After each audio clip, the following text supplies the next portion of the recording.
Hi, நான் உங்கள் பாஸ்கர் பேசுகிறேன். இந்த வயசுலேயே நீங்கள் 10-15 வயசுலேயே ஸ்கூலுக்கு போகாமல் கட்சி கொடி தூக்கிட்டு நின்னாலோ போராட்டம் பண்ணாலோ அதோட தாக்கம் உங்களுக்கே நாளைக்கு திருப்பி வரும்.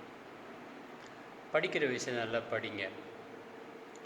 ஏன்னா படிப்பு ரொம்ப முக்கியம். சின்ன சின்ன விஷயத்துக்கெல்லாம் போராட்டம் பண்ணிக்கிட்டு சின்ன சின்ன பசங்கள்லாம் கொடி தூக்கிட்டு போராட்டம் பண்ணும் போது உங்கள் பேரண்ட்ஸுக்கெல்லாம் உங்கள் அப்பா அம்மாக்கெல்லாம் மனசு ரொம்ப வலிக்கும். நான் கேரளாவில் பார்க்குறேன், ஒரு இடத்துலையும் பார்க்குறேன்.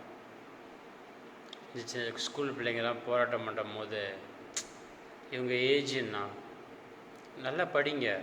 உங்களோட ஃப்யூச்சர் வருங்கால இந்தியா உங்கள் கையில் தான் இருக்குது.